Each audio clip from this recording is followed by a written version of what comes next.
Jump off that exhausting hamster wheel and into balanced living with Dr. Marissa. Promise you joy in the mystery. Dr. Marissa, also known as the Asian Oprah. Her mission, to be a beneficial presence on the planet. Her purpose, to be your personal advocate to live, laugh, love, learn. Her life motto, don't die wondering. Take back your life with Dr. Marissa Pay.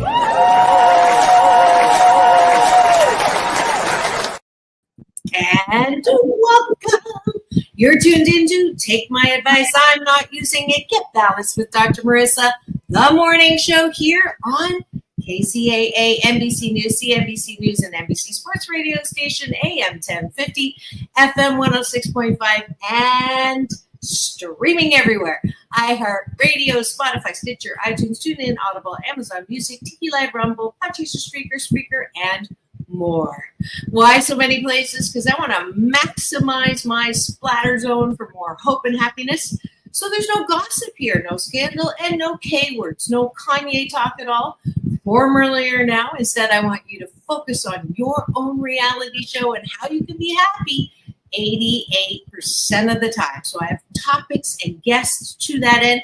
If you've missed any one of my 1,197 podcast shows over the last 639 consecutive weeks, but who's counting? Then please do free subscribe to my YouTube TV channel. You'll get all of those interviews, and you'll also get the former times that I've had this amazing actor. I don't even know how to describe it. I'm just going to read because Harlan wrote this way better than I did. But she's best known for Cousin Geri on the NBC hit sitcom The Facts of Life. She was the first person with a disability to have a regular role as a primetime series. That's why I call her my pioneer. She began her career doing stand-up comedy at the Comedy Store in 1978. In 1980, she performed at the second annual Media Access Awards, where she was introduced to Norman Lear by producer Fern Field.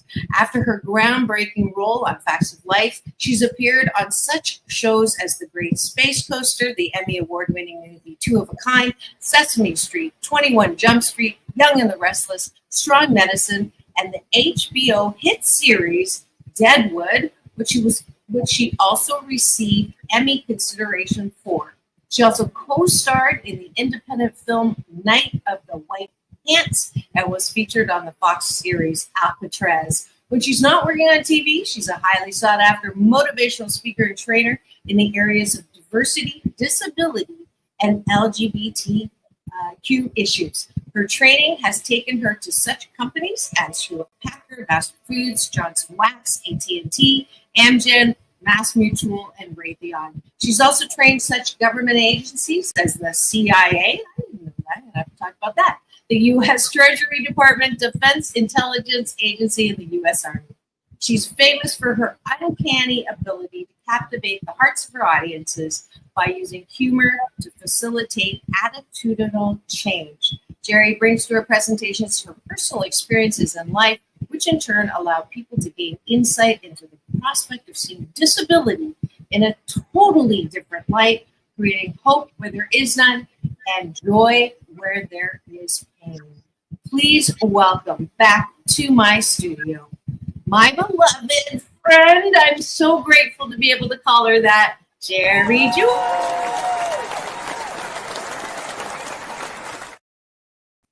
I am so honored to have you here in studio with me, Geri.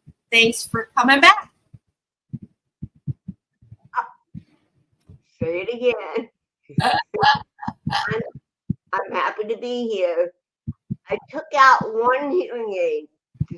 Oh, you did? Okay. When I took out both hearing aids, it didn't change anything. Got it. We're just dealing with a little bit of an echo here. And I don't hear it now, Geri. So whatever you did worked great. Okay. Awesome. And thank you. We already have someone just gave us the finger, Geri. not that finger, but this finger. I'm so glad to see eyeballs in the studio. That means, Geri, we have people streaming with us live right now.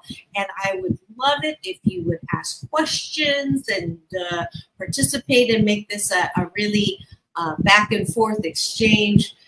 It's rare and wonderful these days to have something really actually live. So I'm so happy to be able to do that. And we're just going to have a great time catching up. I don't get to see you as often as I'd like, but I definitely love it when we bump into each other, usually at one of Harlan's events. And I'm so glad that I've actually known you. You know, the first time you were in my studio was 10 years ago. Was it? Yeah, it was 10 years ago. Can you believe it? I can't believe it was 10 years ago. But time flies. We're both having fun, and we definitely want to catch up because you've got a lot of great things going on for you. First, I want to, I start every show now with a thing called Breakfast with My Guest or Breakfast with My Co-Host. And I urge people to take a bite of my gratitude sandwich. So what that is the top of the bun is things that I am grateful for that are outside of me. Like I'm grateful the sun is shining. I'm solar powered, so I'm grateful that it's shining today. And on the bottom of the bun, we're going to model for our listeners and watchers tonight before you go to bed, what do you like about yourself? It's my BS, my belief system that good mental health starts with self-care, self-love, self-approval. So instead of going around with little antennas saying, who likes me, looking on your social media, literally looking for numbers of likes, instead, I want you to like yourself. Not you, Geri, because I know you do, but the people that are out there who feel a little unbalanced, it starts with you, boo. So that's what we're going to do right now. I did my first gratitude. Geri, what are you grateful for? What am I most grateful for? For my family, my friends, for every day that I'm given a chance to make a difference in the world, which is what I came in the world to do.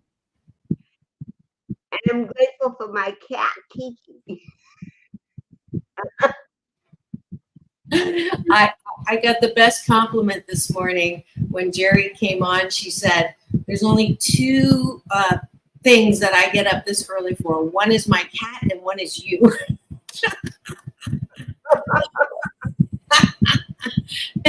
I'll close out the top of the bun gratitudes by saying I'm grateful for Harlan because he really, truly is my favorite publicist. He's connected me with the most wonderful people on the planet, and I'm so grateful for him. So thank you, Harlan. I'm going to give you a little applause.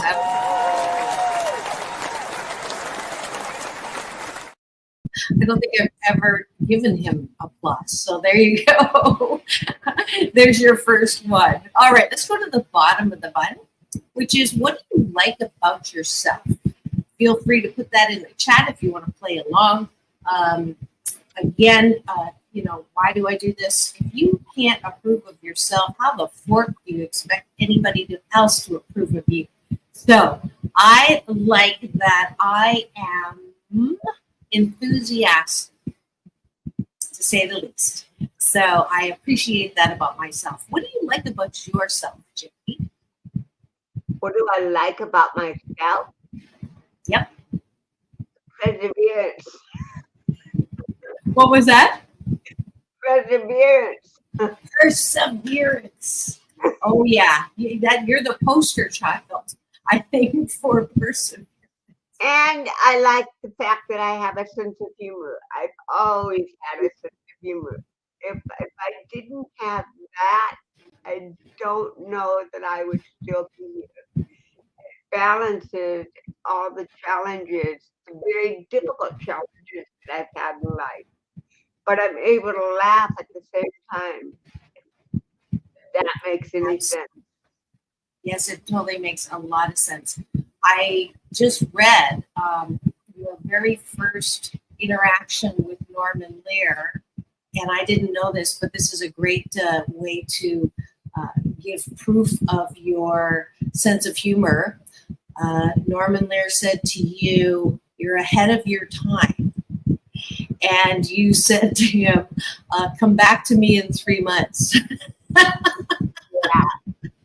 I mean, I don't know anybody that would have the cojones to say that to Norman Lear, first of all. But I'm so glad you did, because he did. It made you memorable, and he came back and did approach you. And I just want to say I am sorry for your loss. I know how close you were to him and how much you cared for him and how much he cared for you, and that this collection that you are bringing out, and she's going to be at the Barnes and Noble at the Grove in August 7th, 3 days before my birthday. So Wow, happy birthday. Thank you. But I hope that you mark that on your calendar now. We'll bring it up again so you can go and get a beautiful collection from Geri signed.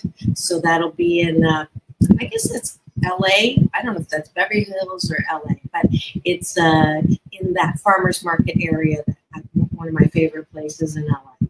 So, all right, let's go now and thank everyone for joining us for breakfast. Hopefully you feel better. I promise you, if you do this for 28 days consecutively, with or without me on the air, I'm on every single morning, except on the weekends, you will sandwich your day in the most positive way. So hopefully that was a good taste for your breakfast.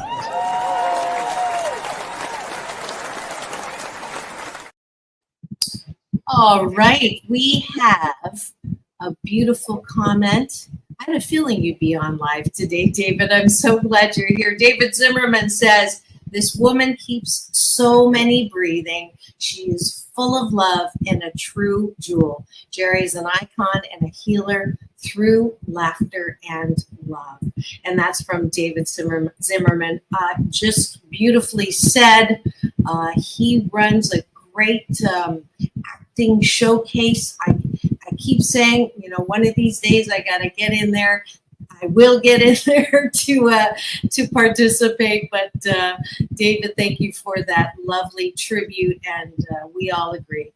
You've got so many people that love and support you, Geri. I hope you really take that in, because you really are one of a kind, wonderful. I say that again. Oh, I'm still hearing that drum. Are you hearing that drum sound? No drum sound. Okay. You know what? Go ahead and put the hearing aids back in. I did. I put one in. Okay. I put one in because when I took them both out, it was still drumming. So it's not the hearing aid. I don't know what it is. All right. Well, hopefully it'll die down or drum its way out. All right. So let's see. There's so many things to talk about. Oh, what did you do for the CIA? Well, I was hired to do training, sensitivity training. I trained the CIA in attitudinal training towards people with disabilities, and they actually ended up being the #1 government agency in hiring people with disabilities. Wow, I did not know that. I know I've already asked you this, but just in case there's people who have never met you before, which is hard to believe, let's go back again to why you are perseverance. You were born with cerebral palsy. as far as that's your, if you could take us back and just, I can't imagine the kind of mental strength that it took to not only deal with a diagnosis like that, but then it's like you've done so many things on top of just living with cerebral palsy. So take us on a little journey back so that people can be inspired with some hope. So you were born where, and your parents, and how did all that happen? Well, I was born in Buffalo, New York. That was my first disability. Where's my bum? There is a drumming right there. I had a very traumatic birth. My mom was sitting on the porch reading a magazine, and a car came around the corner, a student driver learning how to drive, and she needed more training because she lost control of the car. It ran up my parents' front lawn, knocked over the maple tree, and my mom ran to escape the tree, and she ended up falling, and she was rushed to the hospital. She was hemorrhaging, and I was born very early at 6 months old. And it's a miracle that I even lived. It's a miracle that my mom lived. It was meant to be. There are no accidents in life. Everything happens for a reason. I really believe that. That's incredible. I don't know if I ever got that part from you, but that is the fact that you were 6 months. Yes, and what's interesting about that is that then they, usually people born that young back then in 1956 didn't live. The fact that I lived was a miracle. And they didn't, at that time, they didn't believe that preemies should be touched by the human hand. So I was put into an incubator for the first 3 months of my life without any human contact. And I firmly believe, how do you live in a glass box for 3 months without contact? And I believe that I was spiritually held in the hands of angels that were talking to me and protecting me the whole time I was in there. Because that's the only way I can understand how a baby can live like That is, as a psychology student, those studies where, they do with animals and deprive them of touch for the first 3 months they don't turn out like you. They're not loving. They're not funny. They're not, I remember they're aggressive and full of fear. And so that truly is a miracle, Geri. Every time I interview you, I find out something new and amazing. That is new and amazing, because honestly, that describes some of the behavioral issues they had with adopting kids from a third world country, that were in places where they weren't touched. So, wow, that is amazing. Okay, so then you were born, and the damage that was done, right? From head injury, and later found out, years later, when I was in college, we found out that my lower back was injured as well, but nobody knew it. And my mom took me to the doctor because I was in so much pain when I was in college, and they x-rayed and gave me an MRI of my back. And said, well, this is visual pain from when she broke her back when she was a child. And my mom said she never broke her back. Well, yes, she did. And he showed both of us the scar.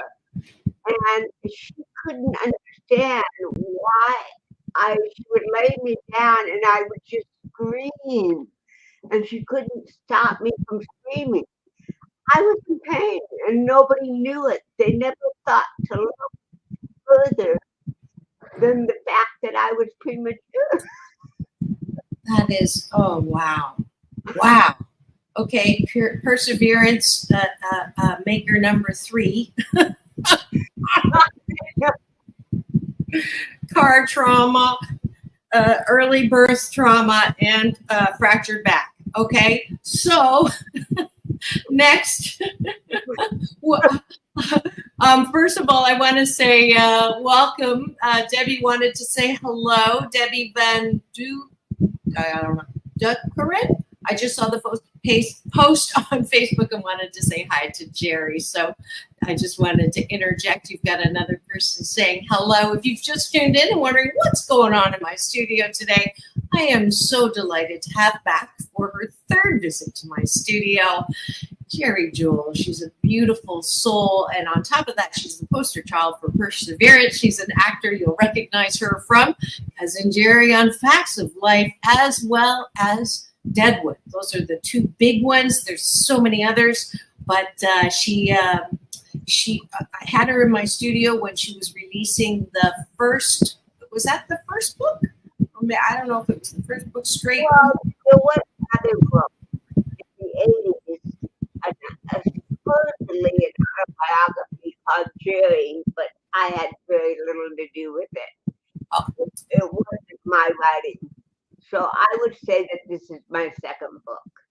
Oh, beautiful. And Debbie says that she remembers you from Woodcrest School as a volunteer. Yes, I volunteered at Woodcrest Special when I was in college for my psychology class, because I was a psychology major for about a year. And I had to do some volunteer work. And that was something that I chose. But I remember Debbie. I love you, Debbie. Oh, that is so sweet. That's beautiful. All right. So, okay. So then you grow up, you go to school. Did you go to public school? Like, no, not normal. I went to special ed. I was in special ed until I was 15 years old. And then I was integrated into a regular high school. But I don't say full inclusion because I wasn't fully included yet. I took half special ed classes and half regular classes. Why? I don't know. They should have just given me the whole big whammy and challenged me on all courses. But, I didn't have a lot of say-so in my education. Everybody made decisions for me. Interesting, when I was in high school, they put me in special ed PE. And I was so frustrated because physically, even though I had cerebral palsy, I was very mobile back then. I mean, I could do anything. I mean, I learned how to ride a skateboard. And I was a whiz on a skateboard. And they put me in a class with kids that were in wheelchairs, on crutches, and basically we just played pump pool. It wasn't until my senior year that I finally bucked the system and I got accepted in the regular girls badminton class. And years later, I'm talking about 20 years later, I read a letter that was written in high school by my father. He was the one who didn't want me in regular girls' PE. I had no idea that that's why they forced it. Because my dad didn't want me to be frustrated and quit. He was afraid that the competition with other kids without disabilities would be too much. it was my dad's fear, not mine. Wow.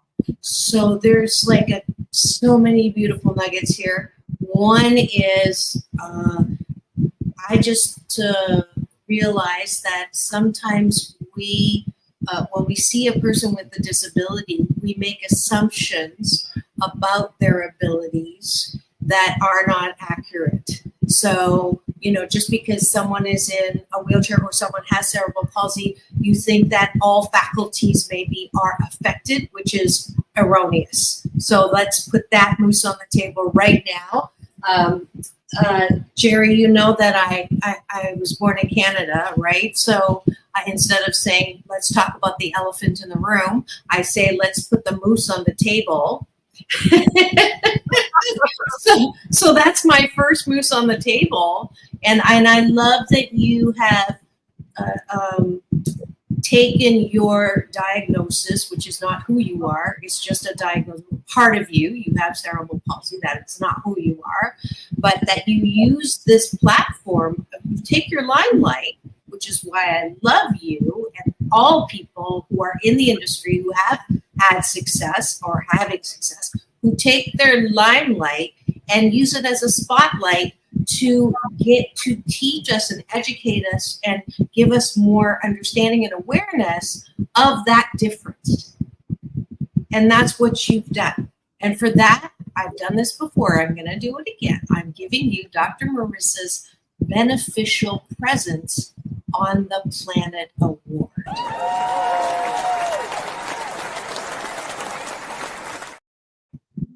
Because you don't have to do that.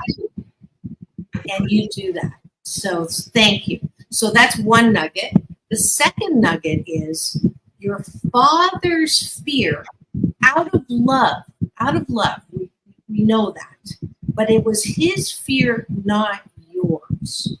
So that's another nugget where are you letting someone else's reaction or fear or anger, whatever it is, control the way you see yourself?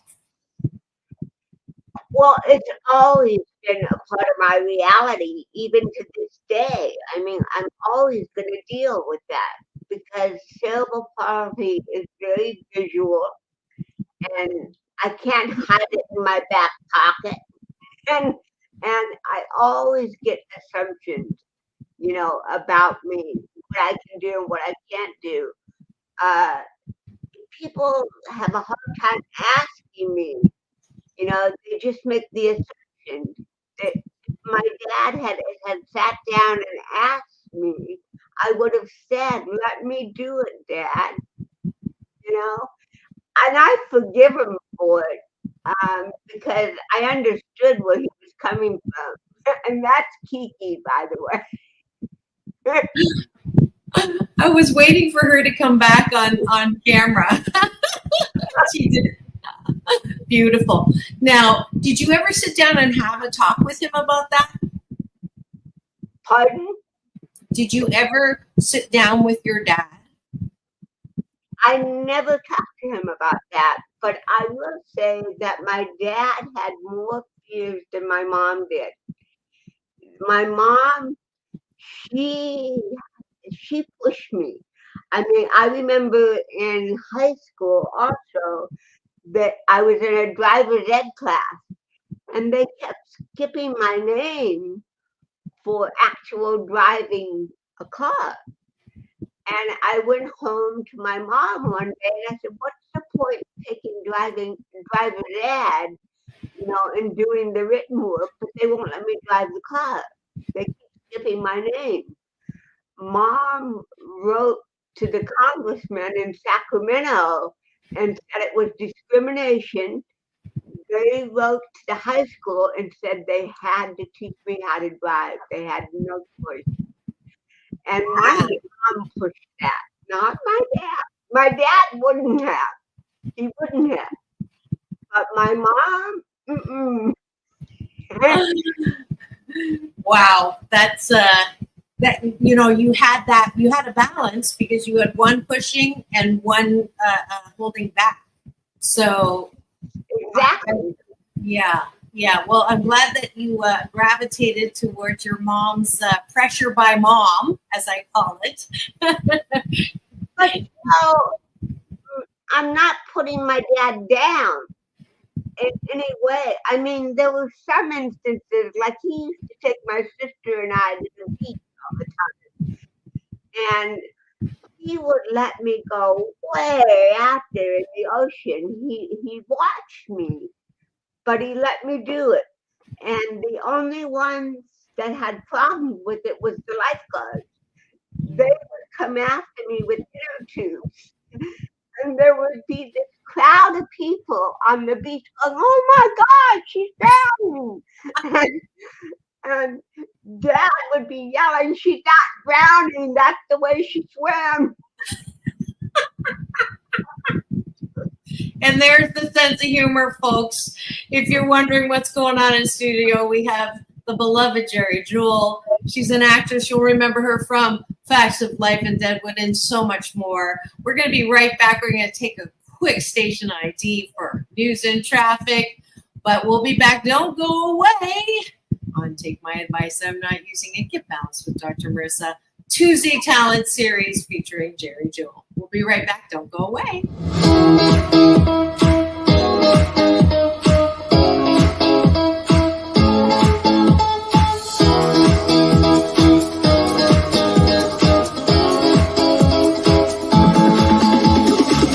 Take back your life with Dr. Marissa Pay.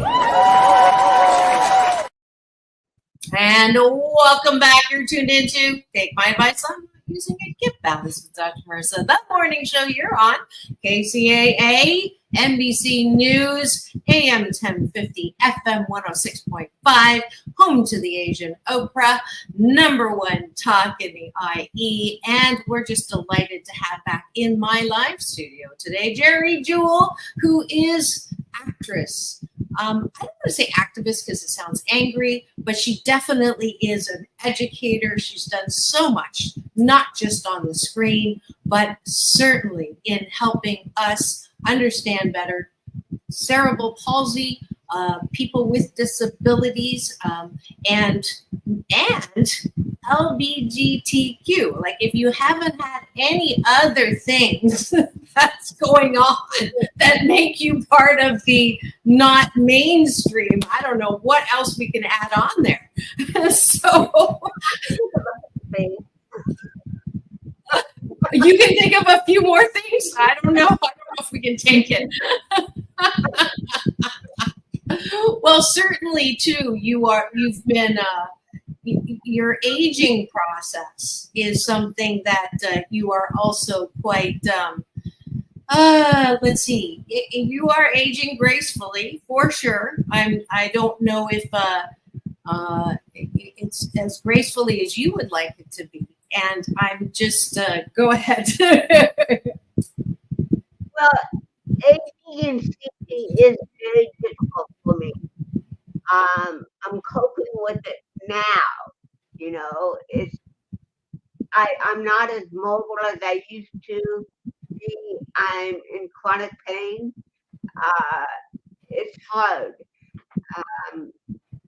but I'm ingrained, I think, to keep going, not to quit. I don't know how to quit because I have tried to live from the minute I was born.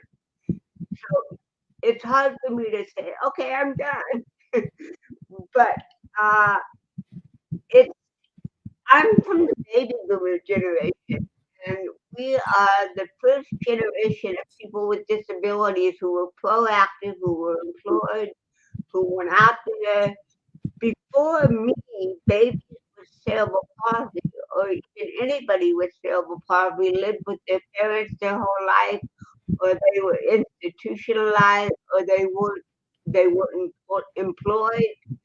And so there wasn't a lot of physical mobility that the boomers did. So we're paying for it now. I'm paying for it. My body is beaten up from overuse. I had neck surgery in '99, and the surgeon said to my sister, if I didn't know that your sister was 43, or I cut her open and looked at the inside, her bones, her joints, her muscles, I would think she's a woman of 80. Wow. Wow.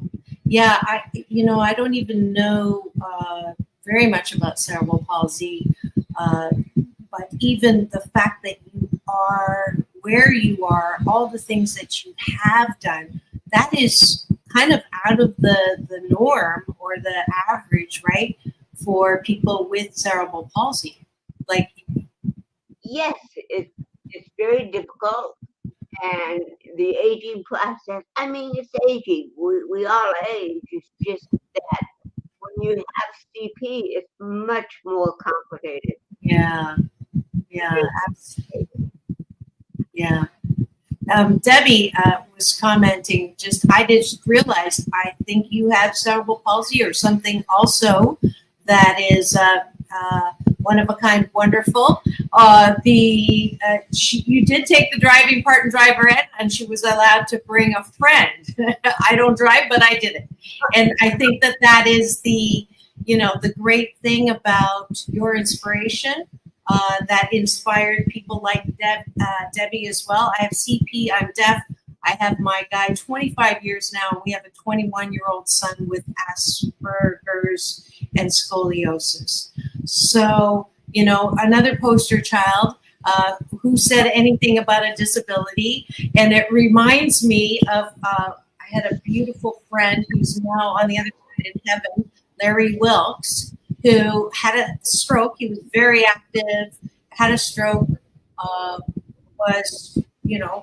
he would move like someone who couldn't move anymore or moved with some difficulty. And he would say the only, and they were calling it handicap at that time, the only, if I transpose, the only disability in life is a bad attitude. Well, that's true. I mean, it takes attitude to do it takes a positive attitude and a sense of humor to keep going. Not to say I don't have bad days. I'm human. I'm not, You're not an angel. You're not. You're not a saint. There are days when I don't have that, and I just pick myself up the next day and try harder. Yeah, you've got my 88% rule. 88% of the time you're fabulous. 12% of the time I step in it. So you can't have 100% happy or you're dead, right? We have to have some contrast. But let me get to your newest beautiful collection that is coming out. She's going to be at the Barnes & Noble on August 7th, which is amazing because I was at Barnes & Noble with my book, but I could not get into the Grove. I had a really nice manager who said, it's great. You're at Barnes & Noble, Burbank, Mission Viejo, Long Beach, but, we just can't seem to get people to come out at the Grove. So we just don't let anybody except the big, big names go to Barnes & Noble, the Grove. So here you go. Well, it's interesting because I've been guided spiritually my whole life. And I really have. And I went to a fundraiser for the John Ritter Foundation by my friend Amy Yaston. And it was there that I met the guy who runs the Grove. And I told him that I had a book coming out. He said, "Really?" "Yeah." And I said, "Norman Lear wrote the foreword." And his eyes got really wide. "Really?" I mean, I couldn't get the Grove with my last book. So I'm ecstatic that I got the growth. I'm so glad you know how special you are. I'm going to have to go call him back up and tell him I'm a friend of yours, and maybe that'll get my. I'm teasing. What's amazing is that Norman wrote the forward at 101. Wow. Wow. That is amazing. Now, he passed. When did he pass? Not that long ago. Right. Yeah, this year, actually. And how old was he when he passed? 101. 101. Oh my gosh. So wow. That is so beautiful.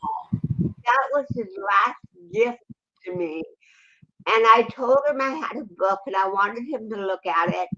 And he said, well, come on over to the house. So I drove over to his house and I showed him the book. And he was studying through it. And I said, Norman, I know this is asking a lot. You have a lot on your plate and you're a busy man, but could you write the forward for my book? It's a coffee table book, Norman. And he said, well, what if they don't have a coffee table? And that is so Norman. Well, that's how he got to 101 and have a busy life, right?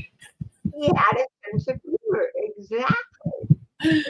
Oh my goodness. Well, Geri's Jewels is a collection of her columns, your columns, I'm speaking to you in third person, that you wrote for Ability magazine over the years, as well as fun photos from your life that you chose. It's a balanced blend of her sense of humor, and y'all got that already, and sensitivity, which embraces her ability to survive and thrive in a world that was challenging from the time that she was born with cerebral palsy in 1956. In 1978, she embarked on what she was told an impossible for her career in stand-up comedy, and the rest is history. I'm just delighted that you are publishing this. I think it's a wonderful gift, not for other people, for yourself. I mean, I can't, I'm sure that there are,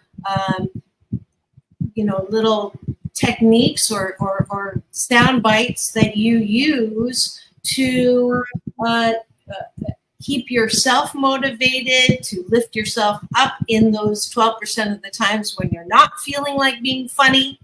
And the only thing funny is that I'm funny looking. Any of those times, what would you say to people who are now just newly diagnosed with a disability, who feel like their life is over or life is not fair? Take us through sort of the process that you used, looking back. You can't deny the pain, whether it's emotional, physical, or mental. For people to say, oh, just get over it, have a different attitude. That's not possible. Take one day at a time, like everything else, one day at a time. There are going to be days that are going to be hard, but just can't give up. I have an inner pilot light, and that pilot light is my spirit. And sometimes the pilot light is low, and that's on hard days. And sometimes the pilot light is full, and that means I'm having a great day. But don't let that power light go out completely, because then you don't have that spiritual pilot light to guide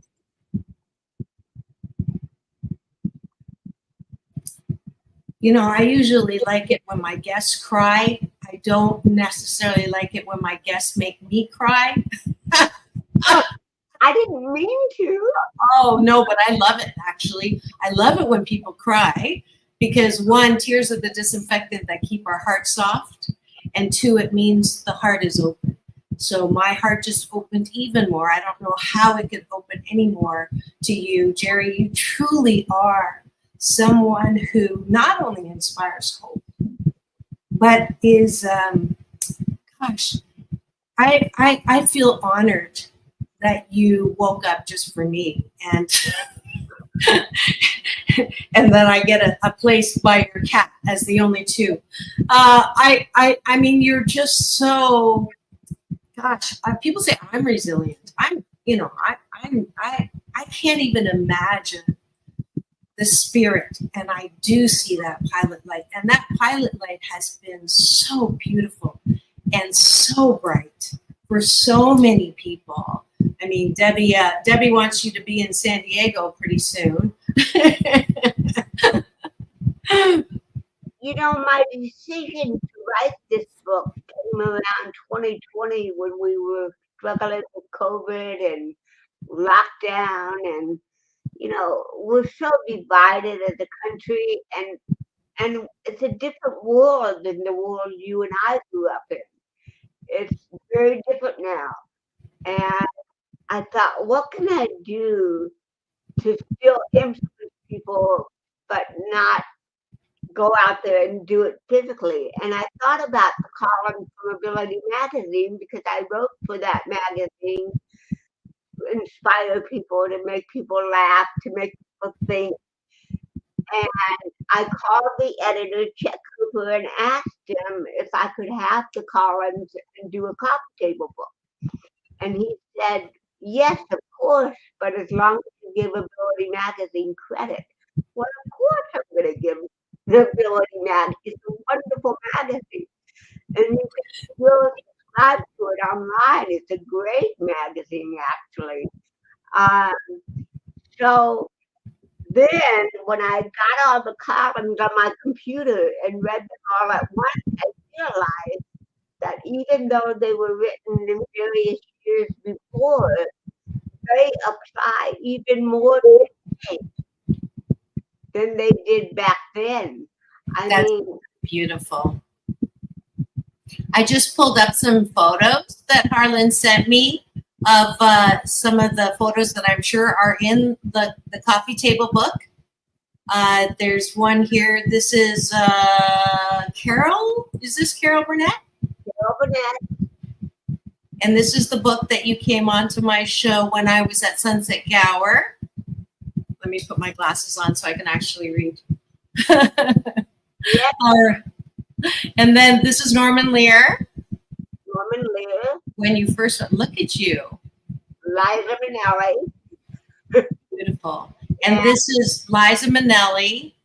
And this is I had Charlotte on my show, Geri. I wish I had you and her. I ended up having her and Fran Drescher. And on the show, they discovered they had met each other at a performance. I mean, they hadn't. They had been at the same performance in New York of Carole King, I think. Isn't that crazy?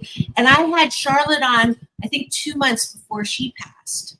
And I was so honored to have her talk about a sense of humor. That woman had cancer, 3 times? No, more than that. Yeah, I miss Charlotte. In fact, I interviewed her once for Ability Magazine. I spent the day with her.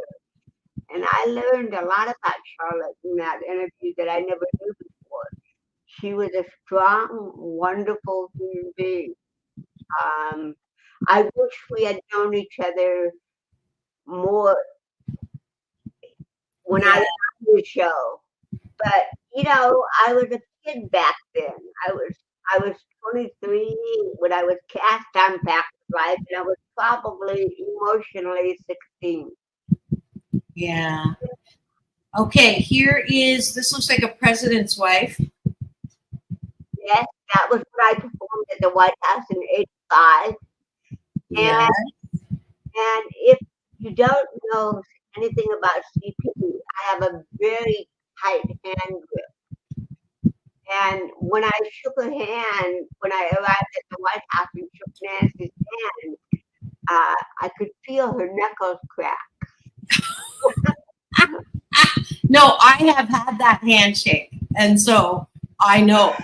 I think take mine back too. She said, All right. "Right." There's Big Bird. There's my And- favorite photo. Like, who's this here? Is that J-Lo? No.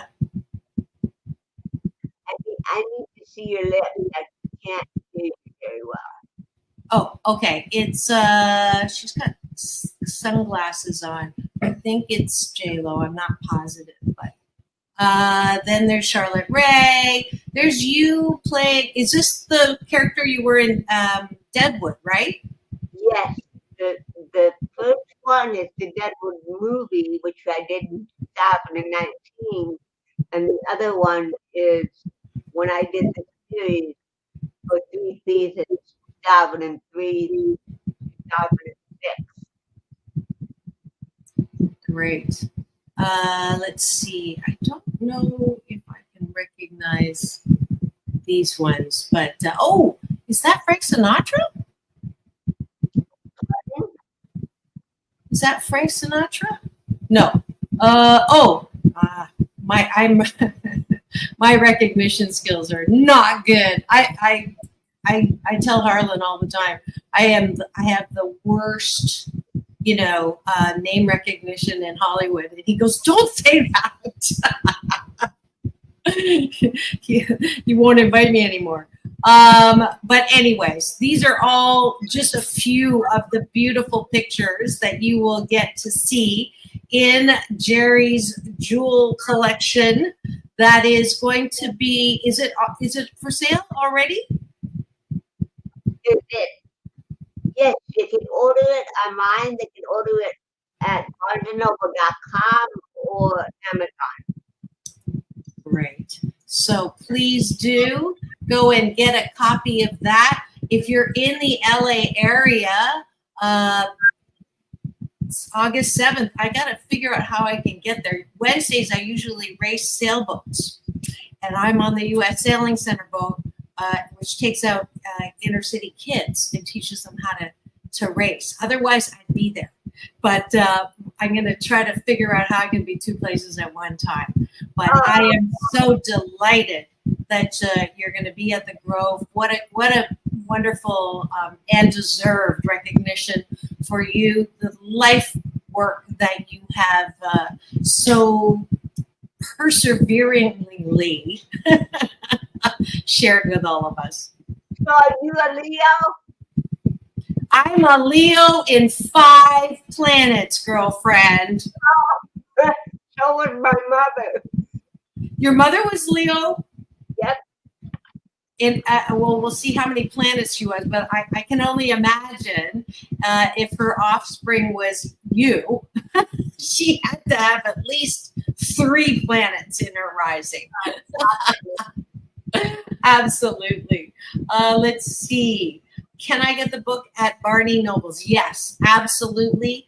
Debbie, you can get it at Barnes & Noble. Maybe I can pull it up right now. Also, Debbie, I wanted just to tell you, I have a series called Radio for Our Deaf Community that I would love for you to enjoy for free. It's one of my playlists on my YouTube TV channel. My interview with Layla Ali, I had a staff interpreter and several other people. So would love to have you enjoy that. So I'm pulling up Barnes & Noble now, and I will share that screen, and we can see if we can find.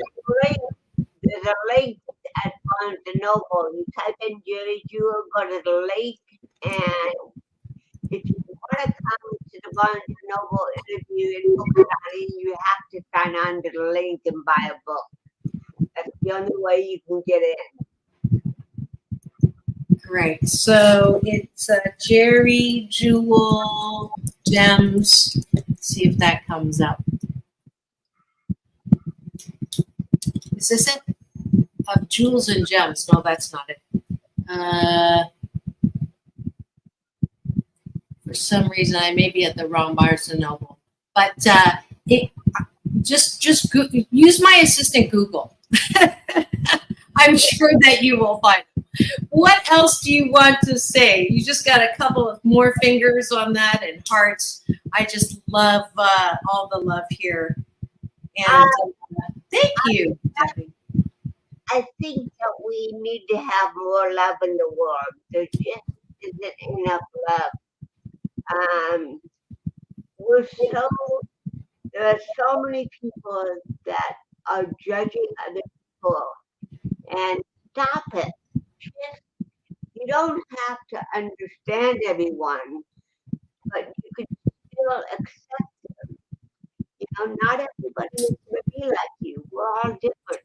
If we live into the world exactly alike, we were all the same, what would be the point of being here? What would we learn from that? Nothing. There'd be no point. There's differences for a reason. Yeah. So if you want to honor the life's work of Geri Jewell, you will stop judging, appreciate differences, because that's truly her life has been spent educating and living that, and perseverance. Don't give up. Feel the discomfort, feel the feelings, whatever it is. Don't do a spiritual bypass, as I call it. Don't walk around saying, I'm fine, which just stands for effed up, irrational, neurotic, and emotional. Thank you so much, Geri Jewell, for returning to my studio. I am so grateful, above all, that I've had a life where I intersected with you. My life has been blessed by you, Geri Jewell. Thank you. And it's an honor to be on your show, and thank you for having me. Absolutely. That is it. You know the drill. Geri, I always want you to do my peace sign. This is how I sign off of every show. It's all about balance, peace in, peace out, world peace through inner peace. Now go and have the best day ever. And go get Geri's book.